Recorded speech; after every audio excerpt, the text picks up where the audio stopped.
दाम्पत्य जीवन को कि अपने पति के समीप पत्नी पहुंचे और कुछ चर्चा करे, जरूर करे।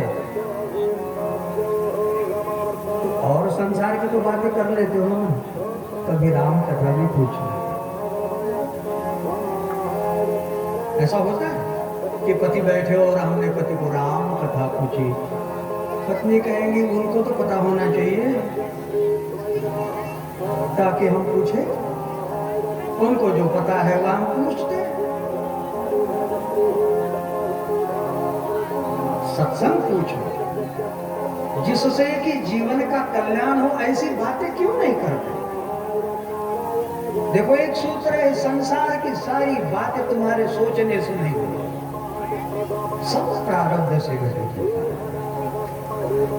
कील घटे न राई बड़े रहरे दीन संग, आपके सोच विचार से नहीं होगी। प्रयत्न और पुरुषार्थ करते रहना चाहिए, किंतु वही होगा जो मंजूर खुदा है, उतना ही होगा कि जितना होना चाहिए।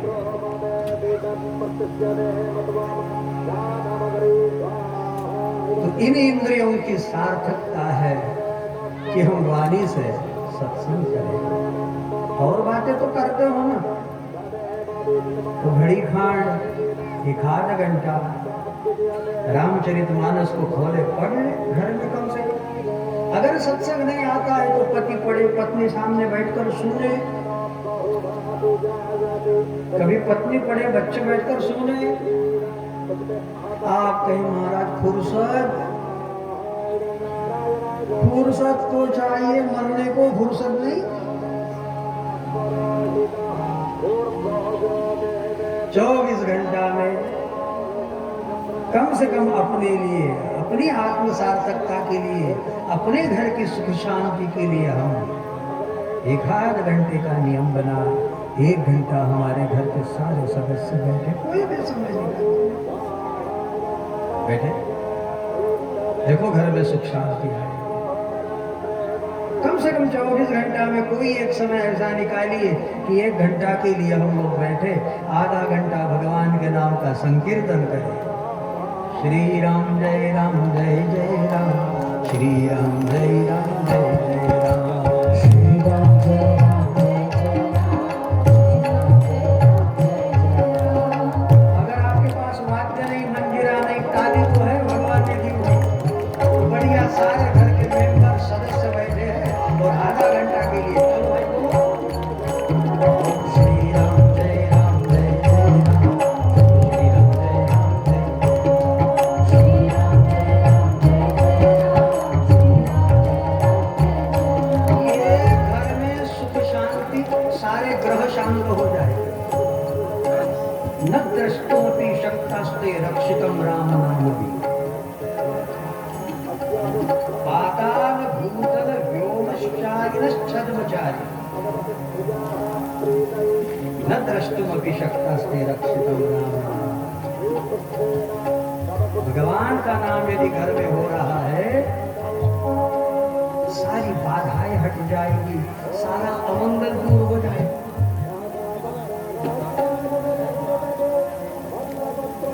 फोकट की दवा मिल रही तो क्यों घर में ना अपना है? 1 घंटा, 24 घंटा में 1 घंटा ऐसे तो बैठ लेते हो ना। 1 घंटा सब लोग निकाले, हमारी माताएं, हमारे भाई लोग, हमारे काका चाचा सारे लोग हैं। देखो ये हम हमारे लिए नहीं कह रहे, हमारे ही घर में सुख शांति, वास्तु देवता हमारे घर में प्रसन्न मन से विराजित रहे। आधा घंटा संकीर्तन करे भगवान नाम का, आधा घंटा किसी ग्रंथ को पढ़े, सारे घर के सुने। कहते हैं इससे जीवन में शांति है। ये उसकी उपयोगिता है, ये उसकी सार्थकता। भगवान शिव जी कहते हैं पार्वती जो नहीं करही राम गुण गान, जी हसुधारू जी हसमान।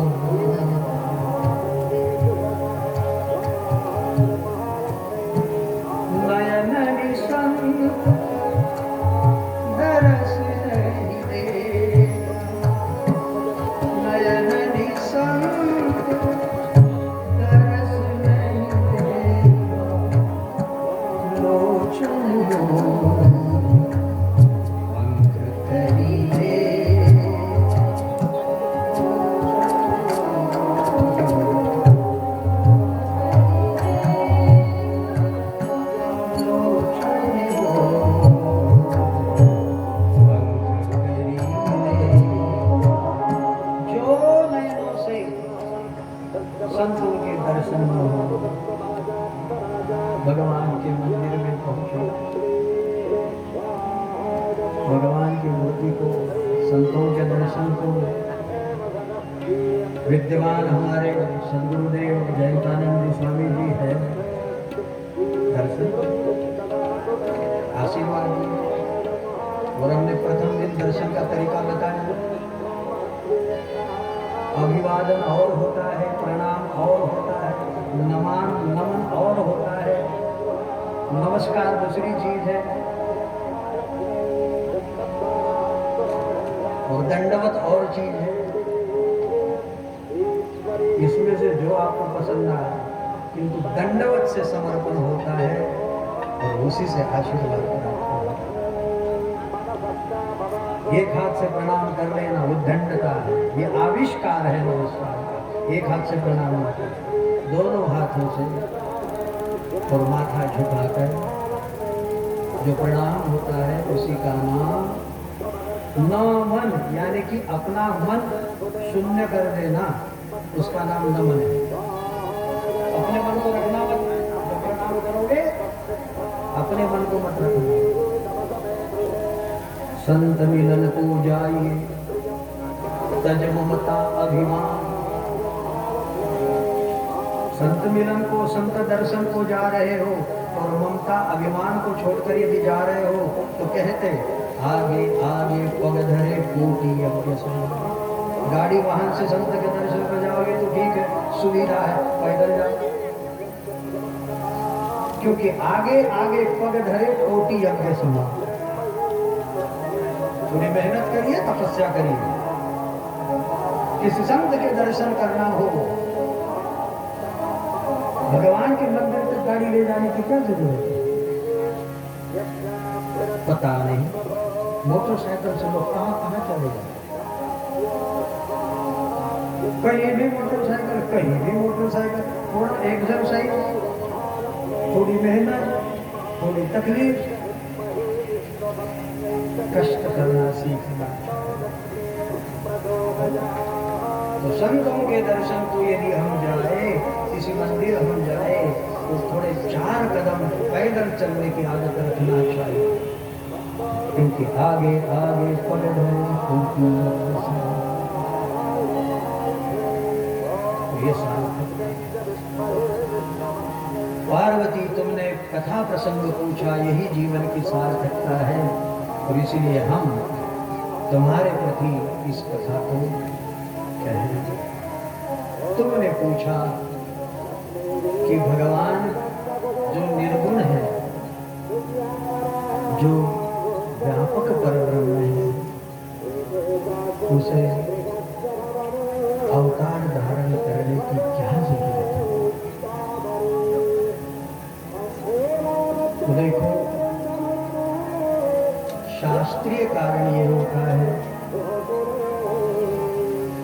यदा यदा हि धर्मस्य ग्लानिर्भवति भारत अभ्युत्थानम् अधर्मस्य तदात्मानं। भगवान ने धर्म की व्यवस्था की है। गीता में कहा है, जब भगवान ने प्रजा की उत्पत्ति की उस समय यज्ञ की भी उत्पत्ति की। गीता में है, सहयज्ञ प्रजा सृष्टि। क्या कहा भगवान ने? सहयज्ञ प्रजा सृष्टि। पुरोवाच प्रजापति अनेन प्रसविष्यध्व ईशोस्त्विष्टकामधु देवान् भावयतानेन ते देवा भावयन्तु वः परस्पर भावयन्तः श्रेयः परम वाप्स्यथ। ये बात किस अध्याय का श्लोक है? हाँ, तीसरे अध्याय का। गीता में घर जाने के बाद में गीता के तृतीय अध्याय में देख लेना। वहां कहा है कि जब ब्रह्मा ने प्रजापति ने सृष्टि की निर्मिति की, तो प्रत्येक पिता जैसे अपने पुत्र के लिए कुछ रख छोड़ता है ना भाई, कैसे जिएगा। तो ऐसे ही प्रजापति ब्रह्मा ने जब ये प्रजा की सृष्टि की उस समय यज्ञ की निर्मित की। और यज्ञ क्या है? धर्म ही यज्ञ है। फिर यज्ञों का वर्णन है, विविध यज्ञों का वर्णन है। अनेन प्रशदिष्टत्वम्, इससे तुम देवताओं को प्रसन्न करो। देवता अर्थात इंद्रम, मित्रम, वरुण, अग्नि, ये तो सारे देवता है। किंतु देवता इसका मतलब एक यह भी होता है कि दिव्यता ही देवता है। जिन भी व्यक्तियों में दिव्यता हो उनका आदर करना सीखना ही धर्म है। देवताओं को प्रसन्न करिए। देवान भावयता अनेन, तुम देवताओं को प्रसन्न करो, फिर वे देवता तुम्हें भोग अर्पण करेंगे, तुम्हारे प्रति रुझान करेंगे। ये कहा। तो हमारे घर में देवता कौन है? कौन है देवता हमारे घर में? माता पिता देवता है। मातृदेवो भव, पितृदेवो भव, अतिथि देवो भव। घर में आए वह अतिथि भी। अब भोजन को बैठे और कोई व्यक्ति आए, कोई भी आए, उसको धोखा मत भेजना, आग्रह पूर्वक उसको भोजन करके भेजना। ये बहुत बड़े भाग्य का अवसर है कि यदि हम भोजन के लिए और 4 मेहमान उतर आए तो हमारी माताएं कहेंगी, ले मुसीबत घर में आ गई, देवता हमारे घर आ गए। और फिर घर के जो बड़े हैं वो भी चाहते इनको हाँ कहे या ना कहे, घर में तकलीफ नहीं होना चाहिए। तो वो भी बेचारा बैठते पत्नी भीतर से पूछती, थाली पुरुषों, बोले चुप रहे, अभी उपद्रव जाने दे, तो काहे गड़बड़ कर रही। तो बैठे रह जाएंगे, फिर थोड़ी देर बाद जल का गिलास आएगा, पानी पीते हो। अब पानी के लिए भी कोई पूछने की जरूरत होती? इसको संकट ना समझे। हमारे यहाँ कहते हैं मातृदेवो भव, पितृदेवो भव, अतिथि देवो भव। अतिथि किसे कहते हैं? न तिथि, बिना बुलाए आया हुआ, न तिथि सा अतिथि। और बुलाकर आया हुआ, जिसे आमंत्रण हम देते हैं, और यदि आया तो उसको अतिथि नहीं कहते, उसको अभ्यागत कहते। हमारे निमंत्रण से आया वह अभ्यागत, और बिना निमंत्रण से हमारे घर आ जाए उसका नाम अतिथि है। न तिथि सा अतिथि, तो देवता है, उसको पसंद। तो धर्म की हानि कब होती? जब घर में माता पिता की नहीं चलती, जब घर में बड़ों की नहीं चलती, तो इसी का नाम अधर्म है। तुलसीदास जी ने स्पष्ट कहा, मां नहीं मातु पिता नहीं देवा, मां नहीं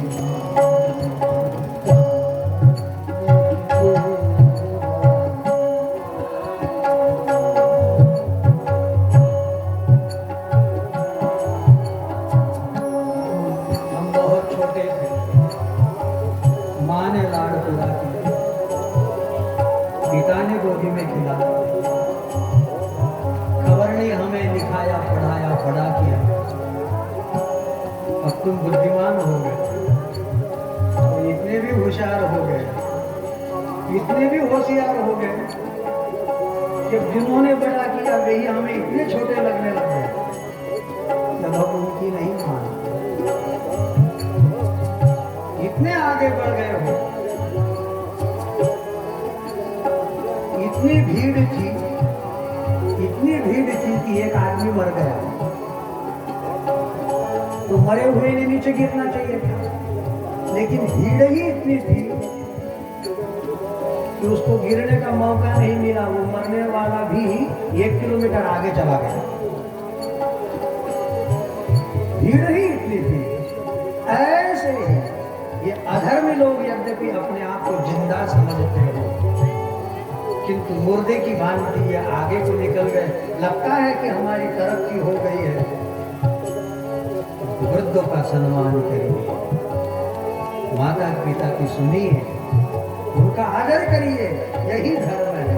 और जो इसको नहीं माने, माने ही मातु पिता नहीं देवा,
जो माता पिता की न माने उसको क्या कहना चाहिए, यह हम नहीं कह रहे। जिनके अस आचरण भवानी ते जानहु निशिचर सम प्राणी नहीं, निशिचर समान प्राणी नहीं, निशिचर सब प्राणी। निशिचर सम कहते तो बात ठीक है, लेकिन निशिचर सब शब्द लिखा। जो माता पिता की न माने, जो अतिथि का आदर न करे, जो गुरु की न माने, उनका सर्वनाश होगा, वे सुखी नहीं रह सकते। लिखो पढ़ो तरक्की करो, बहुत बड़े हो जाओ, किंतु माता पिता का आशीर्वाद लेना सीखे। यदि माता पिता विद्यमान है, जीवित है, तो प्रतिदिन सुबह हमारी सुबह उनको वंदन करके हो, उनके चरणों में माथा रखकर, और जब तक हमारी मैया हमारा सिर न सहलाए तब तक उठना मत। पिता का आशीर्वाद लीजिए, माता का दुलार लीजिए। यह आशीर्वाद आपको बहुत जन्म जन्म तक अखंड रूप से आपको शांति प्रदान करेगा। यही धर्म है। इन्हीं दिव्यताओं को प्रसन्न करने से यज्ञ संपादित होता है। पार्वती, जब जब भी ऐसी धर्म को हानि पहुंचती है, यदा यदा हि धर्मस्य ग्लानिर्भवति भारत अभ्युत्थानम् अधर्मस्य तदात्मानं सृजाम्यहम् परित्राणाय साधूनां विनाशाय च दुष्कृतां धर्म संस्थापनार्थाय संभवामि युगे। जब जब भी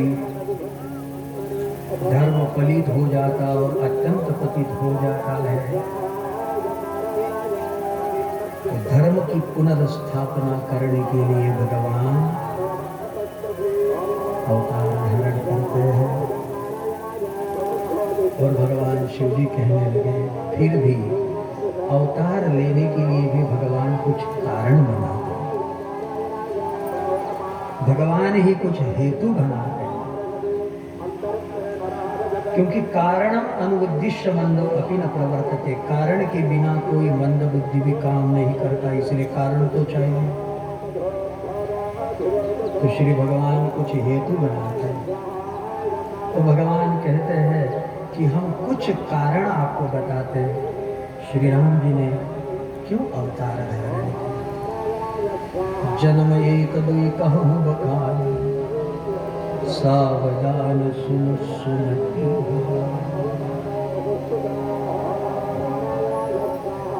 द्वारपाल हरि के प्रिय दो,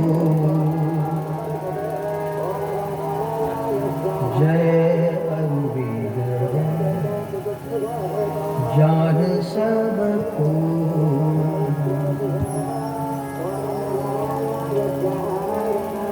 सब जानते हैं, सबको पता है, भगवान श्रीमन नारायण के वैकुंठ की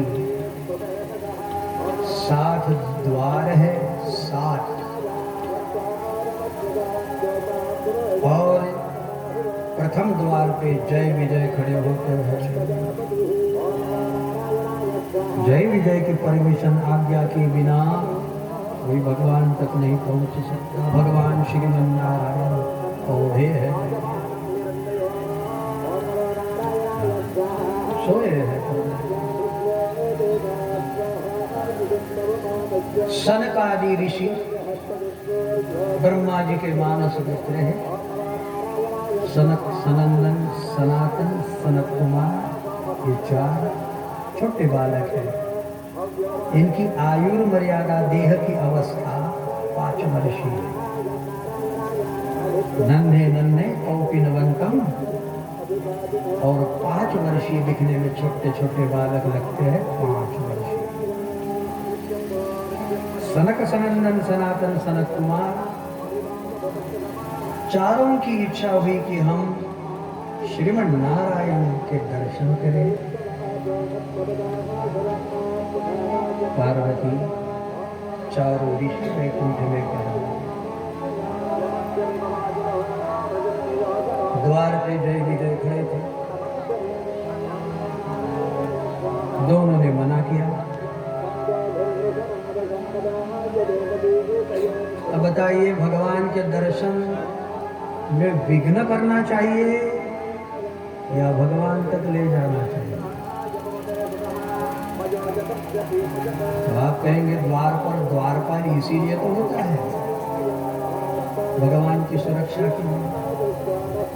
तो क्या भगवान को डर है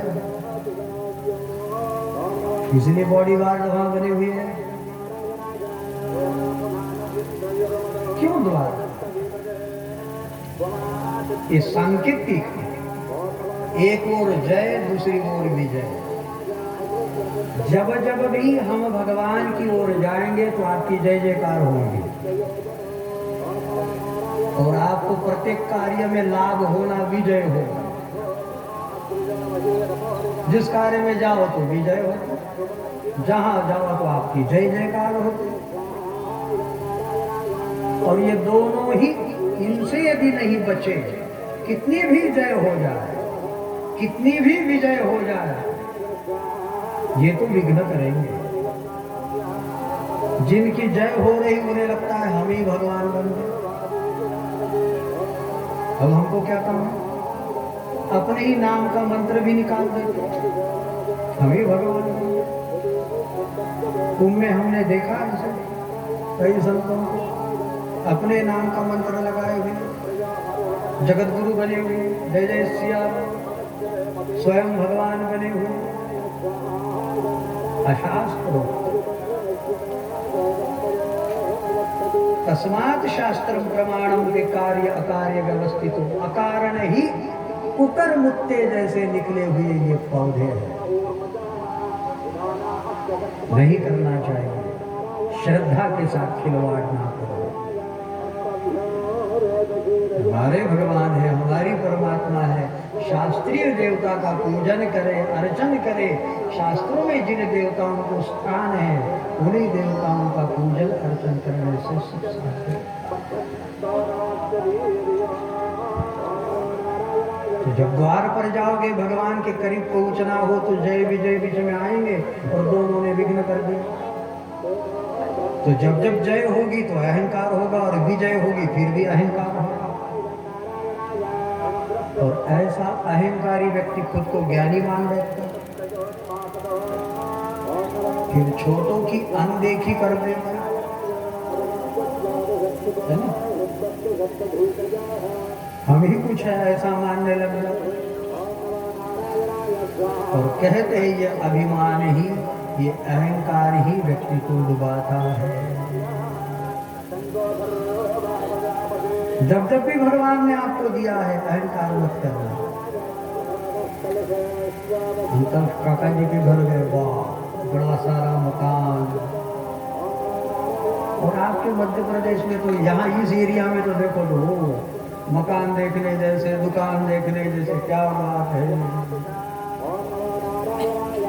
बहुत अच्छा है, भगवान ने दिया। किसी के पास में 100 एकड़ जमीन है, 50 एकड़ जमीन है, प्रभु की दया है। लेकिन ये सारी संपत्ति, इस बात को मत भूलना, किस लिए दी भगवान ने? ये लक्ष्मी है, तो लक्ष्मी हमारी माँ है। लक्ष्मी विष्णु के चरणों में समर्पित रहे, इसलिए उसके स्वयं के उपयोग के लिए, हम उपभोग नहीं, उसका धर्म कार्य के लिए यदि विनियोग हो रहा है तो ही लक्ष्मी हमें वरदान देगी। वरना लक्ष्मी का अभिशाप दी। अलक्ष्मीर में ऐसा वो श्री सूक्त में अलक्ष्मी का भी वर्णन है। कैसा ऋचा कैसा पूरा बड़े से कैसे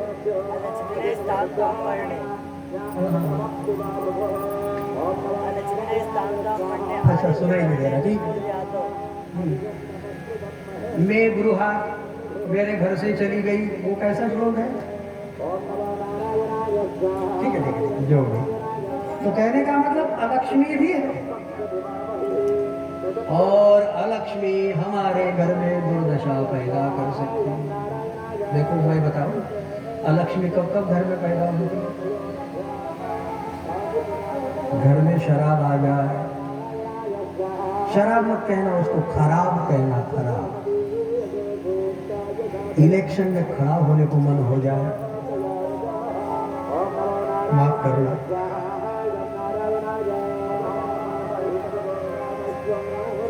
अरे ऐसे बहुत यज्ञ चल रहे हैं, पैसे यदि भगवान ने दी है, कई अभावग्रस्त लोग हैं, क्या बात, जिनकी पूर्ति तुम कर सकते हो।